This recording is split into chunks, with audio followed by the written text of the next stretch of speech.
Praise lord. ఈ దినం దేవుని వాక్యమునకు మీకందరికీ స్వాగతం, సుస్వాగతం. ఐతుకు అనేటటువంటి యవ్వనస్తుని గురించి ఈరోజు మనం తెలుసుకుందాం. ఈ యవ్వన కాలం అనేది చాలా ప్రాముఖ్యమైనది, విలువైనది. మానవుని ఉన్నటువంటి దశలలో ఇది చాలా విలువైనటువంటి బలము కలిగినది. ఎదుగుదల, అభివృద్ధి చెందేటటువంటి సమయమే ఈ యవ్వన ప్రాయము.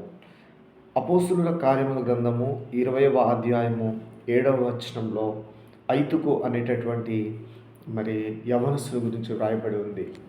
ఆదివారమున మేము రొట్టె విడుచుటకు కూడినప్పుడు పౌలు మరునాడు వెళ్ళనయుండి వారితో కూడా ప్రసంగించుచు అర్ధరాత్రి వరకు విస్తరించి మాట్లాడుచుండెను.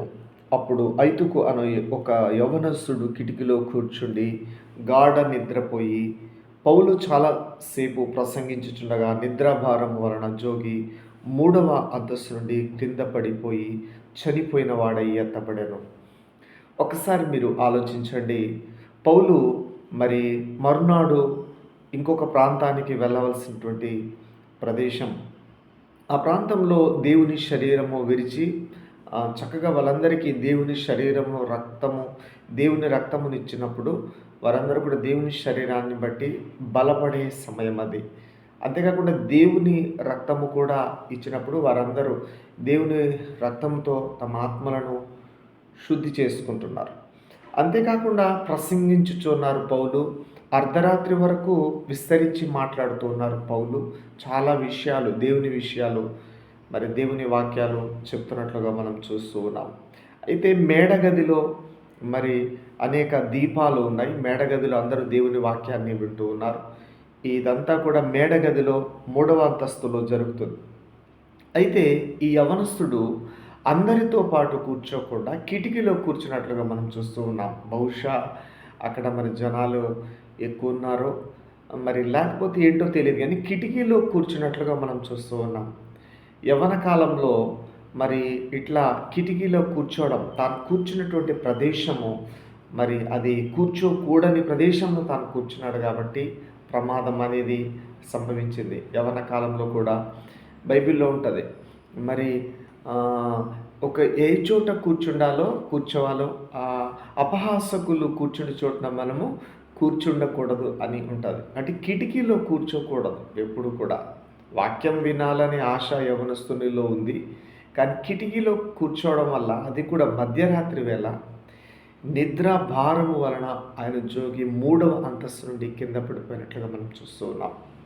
యవ్వన కాలంలో మనం తీసుకున్నటువంటి కొన్ని నిర్ణయాలు, కొన్ని రాంగ్ డిసిషన్స్ వల్ల మనం కింద పడిపోతూ ఉంటాం.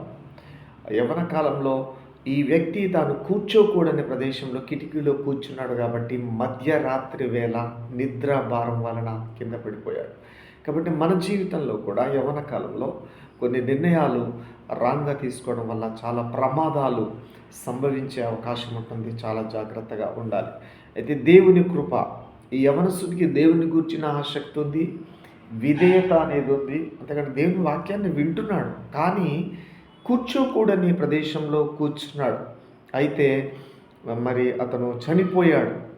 ఆ తర్వాత దేవుని కృప అంతటా పౌలు క్రిందకి వెళ్ళి అతని మీద పడి కౌగిలించుకొని, వారు తొందరపడకుడి, అతని ప్రాణము అతనిలో ఉన్నదని వారితో చెప్పాను. వెంటనే పౌలు కిందకి వెళ్ళి అతన్ని కౌగిలించుకొని తొందరపడవద్దు, అతని ప్రాణం దేవుడు మరలా అతనికి అనుగ్రహించి ఉన్నాడు అని చెప్పాడు. దేవుడు అతనిని మరలా బ్రతికించాడు, చనిపోయిన వ్యక్తిని.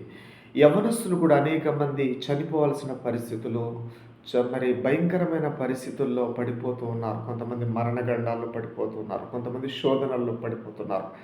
దేవుడు వారిని రక్షించునుగాక. మనం అలా ఈ శోధనలో పడిపోకుండా మనం అవకాశం అనేది ఇవ్వడానికి వీల్లేదు. ఒకవేళ ఆల్రెడీ నువ్వు శోధనలో పడిపోతే దేవుడు నిన్ను విడిపించునుగాక. పౌలు ద్వారా ఇతన్ని బ్రతికించినట్లు యవనస్తులను దేవుడు నిన్ను కూడా, ఎవరైనా మనలో యవనస్తులు ఏదైనా శోధనలో పడిపోయి ఉంటే, ఇతను 3 అంతస్తుల నుండి పడిపోయి ప్రాణాన్ని పోగొట్టుకున్నాడు. మనమేం పోగొట్టుకున్నామో, మన జీవితంలో సంతోషాన్ని పోగొట్టుకున్నామేమో యవ్వన కాలంలో, మన జీవితంలో మనం ఆశీర్వాదాన్ని పోగొట్టుకున్నామేమో, చదువుని పోగొట్టుకున్నామేమో, క్యారెక్టర్ని పోగొట్టుకున్నామేమో, మనశ్శాంతిని పోగొట్టుకున్నామేమో. కాలు చెయ్యిని పోగొట్టుకున్నామేమో యవ్వన కాలంలో. అంతేకాకుండా మరి జ్ఞానాన్ని పోగొట్టుకున్నామేమో. ఏం పోగొట్టుకున్నా మరి కెరియర్‌ని పోగొట్టుకున్నామేమో. దేవుడు మరలా మనకు ఇక్కడ పౌలు అతని ప్రాణములు బ్రతికించినట్లుగా యవనస్తుడైన మనకు కూడా ఏం పోగొట్టుకున్నామో దేవుడు అది అనుగ్రహించునుగాక. మరి అతని ప్రాణం అతనిలో ఉంది. అతడు వచ్చి రొట్టె విరిచి పుచ్చుకొని తెల్లవారు వరకు విస్తారముగా సంభాషించి బయలుదేరాడు. పౌలు మరలా పైకి వచ్చి మరలా ఆ రొట్టె విరిచారు. మధ్యరాత్రి వరకు దేవుని వాక్యాన్ని సంభాషించి అప్పుడు బయలుదేరారు.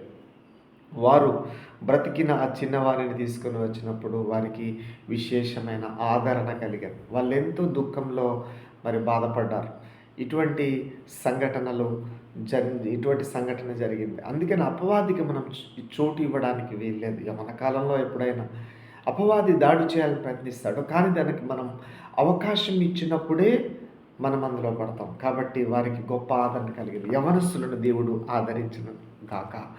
ఏదైనా ఇబ్బందిలో శోధనలో పడిపోయిన యవ్వనస్తులను దేవుడు రక్షించి బ్రతికించును గాక. ఆత్మీయంగా పడిపోయిన వారిని దేవుడు నిలబెట్టును గాక. ఆదరణ కలగచేయును గాక. యవ్వనస్తులకు వారి కుటుంబాలకు తండ్రికి 5గును బ్రతికించిన దేవుడే ఆత్మీయంగా అన్ని విషయాల యవ్వనస్తులను దేవుడు రక్షించును గాక. ఆమేన్.